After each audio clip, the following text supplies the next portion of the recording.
Когда маленькую девочку оставили в заповеднике, тигр заметил ее плачущую на дороге.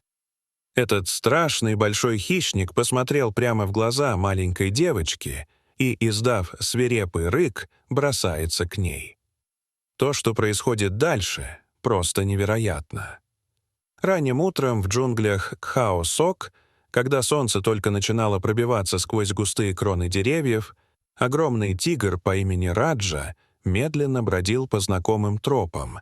Его шаги были уверенными и размеренными, уши чутко ловили каждый звук, а глаза пристально следили за каждым движением в густой растительности. Ветер играл его роскошной полосатой шкурой, а лапы оставляли четкие следы в мягкой земле. Вдруг он остановился, уловив странный звук — тонкий, прерывистый плач. Что-то было не так.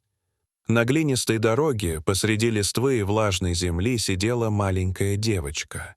Ее лицо было заплаканным, щеки покраснели от слез, а одежда слегка порвана, будто она продиралась сквозь колючие кусты.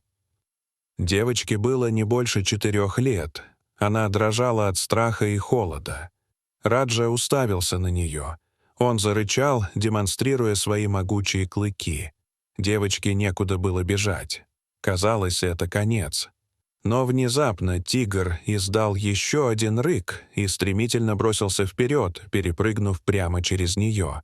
Позади ребенка притаился другой тигр. Он крался бесшумно, как и положено охотнику, и был настроен агрессивно. Раджа обрушился на него с глухим ревом, отбросив прочь. Завязалась короткая, но жестокая схватка. Тигры рычали, крутились в клубке полосатых тел, когти расцарапывали землю, воздух сотрясался от грохота их ударов. Второй тигр не устоял перед мощью Раджи и, хромая, скрылся в зарослях. Девочка прижалась к земле, не в силах пошевелиться. Она видела, как Раджа стоял между ней и исчезающим противником, тяжело дыша и держа взгляд на джунглях. Этот зверь не напал. Он защитил ее. Это происходило недалеко от биостанции, где с раннего утра был занят делами смотритель Лиам. Молодой мужчина работал в парке с 17 лет, знал каждое дерево, каждую тропу. Его детская мечта — помогать дикой природе — воплотилась здесь, в сердце джунглей. Однажды он нашел маленького тигренка, прижатого к телу убитой браконьерами матери. Лиам не мог оставить его. Он вырастил Раджу, кормил из бутылочки, лечил, разговаривал с ним как с родным. И когда настало время, внедрил его в семью тигрицы, у которой был свежий помет. Она была могучей, но ласковой, и приняла Раджу как своего. Со временем Раджа стал одним из самых грозных и уважаемых тигров в этом районе. Его рослая фигура и мощная поступь внушали уважение как другим хищникам, так и людям, случайно заметившим его в зарослях. Он стал символом силы, выносливости и грации, и его появление вызывало трепет даже у опытных рейнджеров. Раджа рос на свободе, но под постоянным наблюдением браконьеры все еще представляли угрозу, несмотря на строгие меры охраны. Каждый раз, когда система сигнализации фиксировала нарушение, сотрудники бросались в путь, чтобы не допустить трагедии. Раджа интуитивно чувствовал угрозу и вел себя настороженно вблизи мест, где раньше были замечены следы людей. Он уже не был тем беззащитным тигренком. Теперь он сам стал стражем джунглей. В одну из таких уязвимых точек и попала девочка. Лиам услышал о странных звуках от одного из волонтеров и выехал на джипе. Подъезжая, он увидел невозможное. Маленький ребенок, сидящий в траве, и тигр, охраняющий ее. Раджа помнил его. Они посмотрели друг другу в глаза, и в этой тишине не было угрозы. Лиам вышел из машины, не делая резких движений. Раджа стоял неподвижно, следя за каждым шагом. Наконец, тигр, как будто поняв намерение человека, медленно развернулся и ушел в заросли. Девочка казалась спокойной, пока Раджа был рядом. но как только тигр скрылся, она зарыдала. Лиам осторожно взял ее на руки и повез в центр. Она прижалась к нему, словно к последней опоре.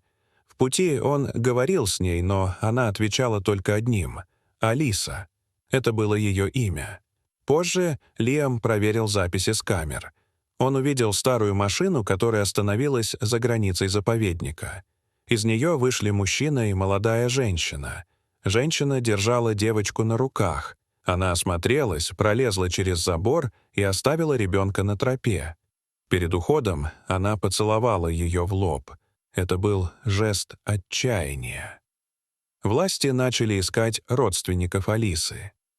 Дни шли. Девочка адаптировалась к новой жизни удивительно быстро. Сначала она почти не разговаривала, но постепенно начала доверять Лиаму и другим сотрудникам заповедника. Каждый день начинался с прогулки по территории, где Алиса училась узнавать названия растений, различать голоса птиц и слушать звуки джунглей. Но ничто не вызывало в ней такого восторга, как появление Раджи. При встрече с тигром, безопасно издалека, она визжала от радости, хлопала в ладоши и подражала его рыку с такой энергией, что даже самые серьезные сотрудники улыбались. Иногда, когда Раджа появлялся слишком близко, девочка замирала, а затем тихонько махала ему рукой, как старому другу. Было ощущение, что между ними возникла особая связь, неуловимая, но настоящая. Когда стало ясно, что родственников не найти, Лиам долго смотрел на нее, играющую на поляне. Он не мог допустить, чтобы ее отправили в приют. Она покорила его сердце так же, как когда-то Раджа. Он подал документы на опеку. Это был долгий и утомительный процесс, наполненный формальностями и проверками. Наконец, в один прекрасный день они вдвоем поехали на джипе через джунгли. Воздух был наполнен ароматами тропических цветов, птицы пели в кронах деревьев, и Алиса не могла оторвать взгляда от окружающей ее зелени. Лиам улыбался, наблюдая за ее реакцией, и чувствовал, как сердце наполняется теплом. Он не стал рассказывать Алисе всю правду, она была еще мала, но кусочки истории о тигре, который стал ее защитником, всегда присутствовали в его рассказах. Алиса слушала, затаив дыхание, а потом шепнула: «Он был храбрым. Как ты, папа?» У Лиама побежала слеза, когда он услышал эти слова. Когда джип медленно проезжал мимо поляны, Раджа лежал, греясь в лучах солнца. Он приподнял голову и посмотрел в глаза девочки. Та подняла руку и махнула ему. Тигр моргнул и снова положил голову на лапы. Казалось, он понимал. Теперь и у Алисы есть дом.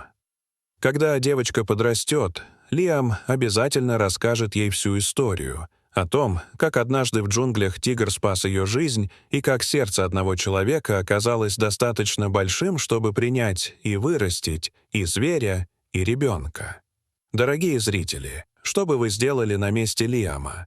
Расскажите, пожалуйста, в комментариях. А если вам понравилось это видео, то ставьте лайк и подписывайтесь на наш канал. До свидания.